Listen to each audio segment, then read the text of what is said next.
घुघरू हाँ मालिक। बढ़िया खाना बनाओ। डॉली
देखा तो लोग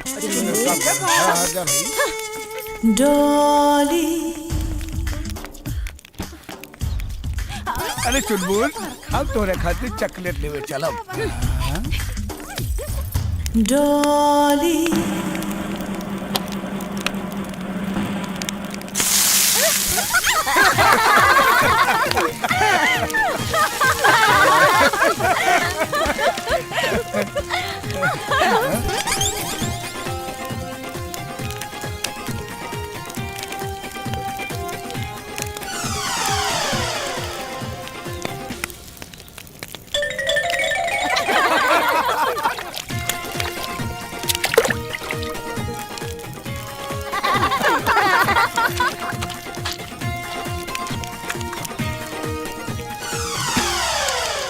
डॉली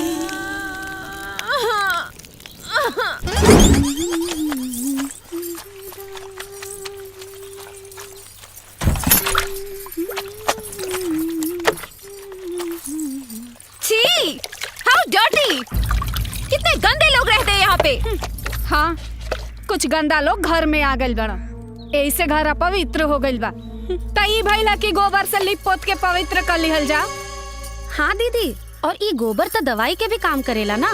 एकर महक से दिमाग के गंदा कीड़ा कुल मर जाला। कितनी घटिया सोच है तुम लोगों की।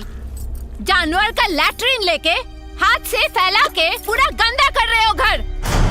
तुमसे तो बात करने में भी घिन आ रही है, जाहिल कहीं की।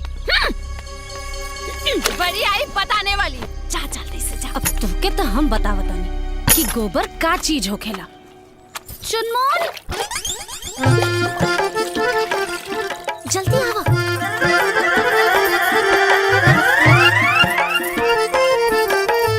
चलो चलो।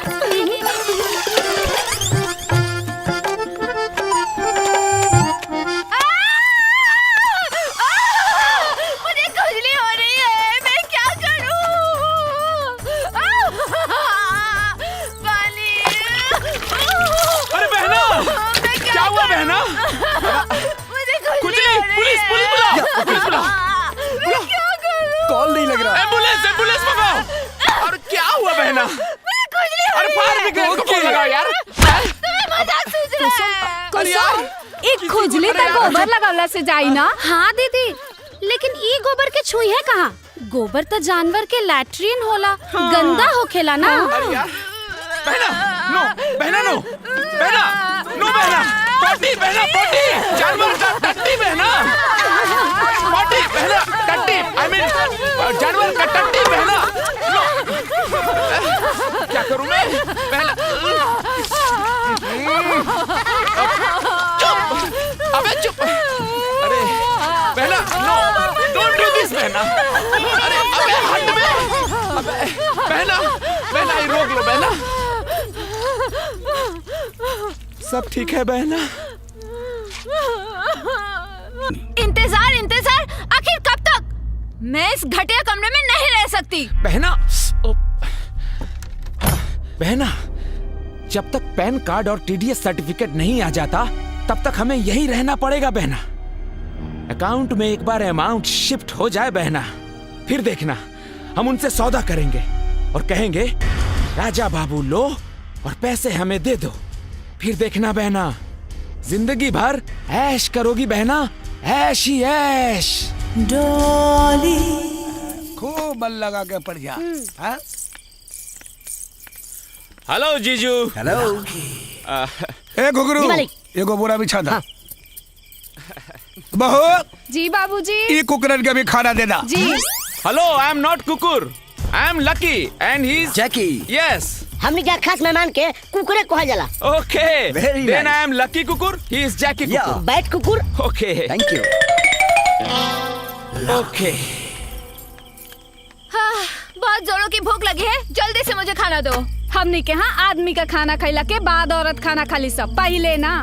What rubbish! भूख किसी का इंतजार नहीं करती। ए लड़की, Excuse me, मैं लड़की नहीं, आपकी बहू हूँ। जोर जबरदस्ती रिश्ता जोड़ने की कोशिश मत करा।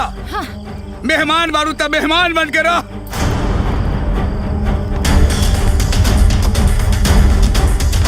मैंने सुना है गांव में पति का जूठा खाना भी एक रिवाज है। लीजिए, खा लिया मैंने।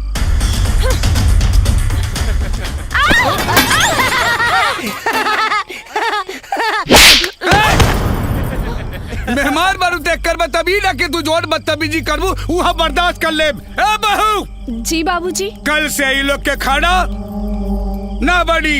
ये लोग अपन खाना खुद बनाई और खुद खाई और साथ में ई होकलिए के साथ खाई। निकम्मा कहीं की। हाँ हाँ, बना लेंगे। हाँ। जैकी, चलो कल से अपना हाथ जगन्नाथ।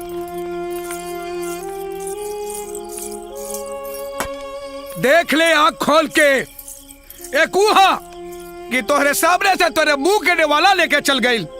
एगो हमार बहू है, चुहा पर नेवाला तोहरे सामने रख गई। कब चोर कही का खा रे बाबू का। ए चुनमुन के माई, कहाँ बाड़ू हो? हाँ हाँ, आवत हैं। इ मरद लोग के भी ना खाना खैला के बाद एक गो काम आवेला।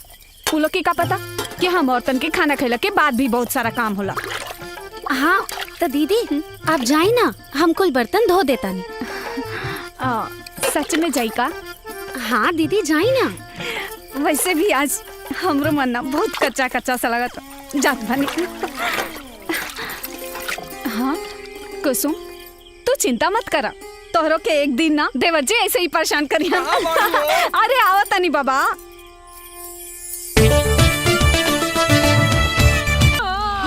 दुल्हन, तू खाना काहे नहीं खैलुआ बहले? माई अरे घुमंतुआ के चक्कर में ते अपन खून काहे जराव तरी बिटिया? सवेरे से सांच हो गई, ओकर कहीं पता चलल? हैं? अरे का भाई? का बताई कि का भाई? हम तो ओकरा से परेशान हो गल बानी जी। ई लेकी सवेरे से अन्न का दाना नहीं डलले मुंह में, हैं? बाकी वो बहया के शरीर में न तो डर बा न तो लाज बा। अरे जब से निकम्मा गोधरा के चक्कर में पड़ल बा, तब से ये दिन पे दिन बिगड़ते जा रहल बा। देखत बानी ससुर के नाती के कि कहवा बा, आज ओकर छठी के दूध याद करा दे। हाँ डार्लिंग, जल्दी बनाओ, बहुत भूख लगी है। हाँ हाँ, बन गई, ले आवतन। राजा राजा राजा राजा राजा राजा बाबूजी बाबूजी बहुत गुस्सा में बाजी। का बाबूजी रे? यहाँ अवतरण, यहाँ अवतरण, तू जल्दी भाग, ना तो सब कौन खुल जाए। अरे वहाँ कहाँ जाता? बाबूजी होने से अवतरण, तू ना जा। ए भाई, सब सामान लिए। हाँ हम संभाल ले। अरे बाप रे। हे भगवान, ये दोस्ती के चक्कर में वो का करे पड़ी। चलो तरकारी बना दी।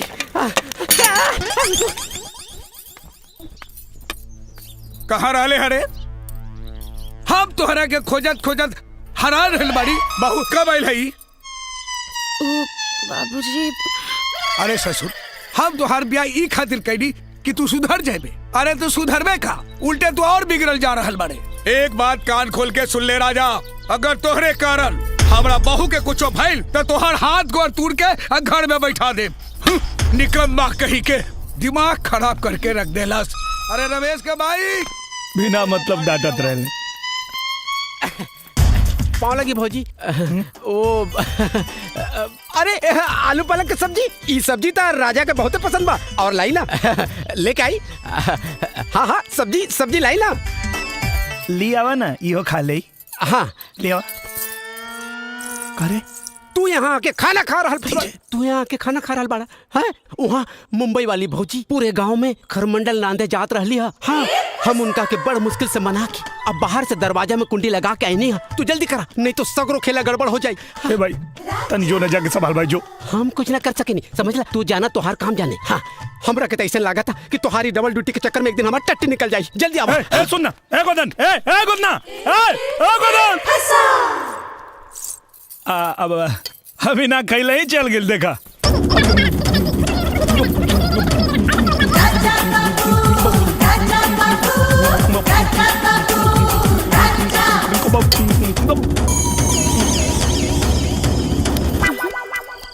टूट जाही खटिया का करब संगतिया। दर दर दर ए गोदन, चल तनी बार काट देता। बार काट दा। देखा राजा, ऐसे काम ना चली भाई। अरे हम काम करे नहीं भाई, बाबू माने ला ना बिन पाई के। अभी पिछला उधारी 317 रुपए तो देला ना, अब फिर कहा तारा बार बनावे के। पहले पैसा था बस। अरे यार हम तो उधारी सब दे। अरे ना ना राजा बाबू, हमरा के गोली मत दा। अभी मत कहिया कि हम करोड़पति जीत के आई तो तुहार पूरा पैसा दे दे। पहले पैसा बस। अरे यार तू हमार दोस्त हवे ना। तू सब हम कुछ नहीं के जानत। पहले दाम ओकरे बाद तो हर काम, बुझला? हाँ। ना बनबे ना ना बनबे ना ना ना। हाँ हाँ निकाला निकाला, पैसा निकाला। हाँ? हाँ? इस रूट की सभी लाइनें व्यस्त हैं, कृपया थोड़ी देर बाद डायल करें। ना बनबे ना ना ना। आपके द्वारा डायल किया गया नंबर व्यस्त हैं, कृपया थोड़ी देर बाद डायल करें।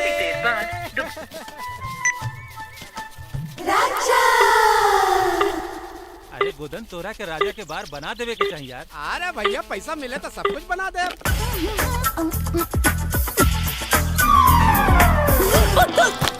का मैडम, ओ दिन तो धोखा दे के भाग गइलू, लेकिन आज तो के हमरा के चुम्मा देवही के पड़ी। तो हम कहाँ मना करे तानी, आबो ले लो चुम्मा।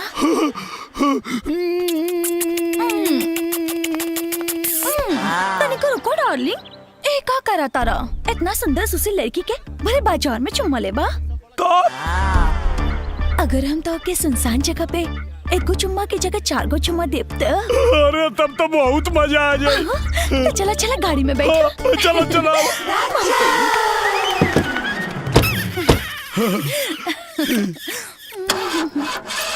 डार्लिंग, गाड़ी तो स्टार्ट ही नहीं के हो। तनी अकेले बाहर जाके गाड़ी के धक्का देके अपन मर्दान के दिखावा ना। कहा ना, देखा तू अकेले ठेल के चालू कर देता नहीं।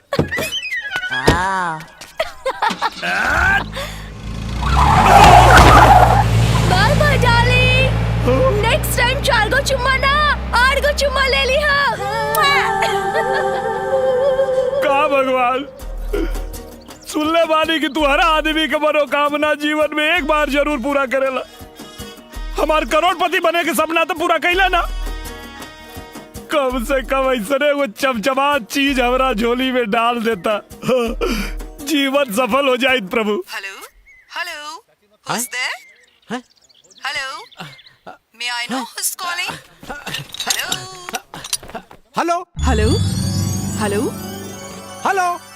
नमस्कार, मैं बनूंगा करोड़पति से मैं शीतल बोल रही हूँ। मैं बनूंगा करोड़पति। Hello, what's your good name? गुद्देम ना, हम गोदन बोलता नहीं देवी जी, राजा के दोस्त। फ्रेंड रवो 2 मिनट रुकी, हम अभी राजा के फोन देता नहीं। चलो चलो चलो। राजा राजा राजा, ये देखा फोन करोड़पति में लाग गइल बा। हां देखा, मजाक नहीं कर। अरे भगवान की कसम भाई, सचो में। हेलो नमस्कार, मैं बनूंगा करोड़पति से मैं शीतल बोल रही हूँ। हाँ देवी, बोली। मैं आपसे एक सवाल करूंगी जिसका उत्तर देने के लिए आपको सिर्फ 30 सेकंड्स दिए जाएंगे। क्या आप उत्तर देने के लिए तैयार हैं? अरे आप एकदम तैयार हैं। पूछी। ठीक है।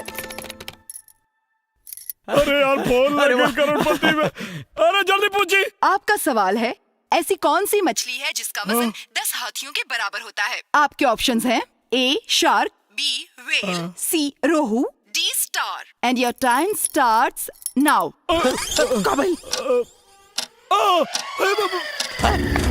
अरे काका अरे सब कहाँ होता? अरे कहाँ राजा?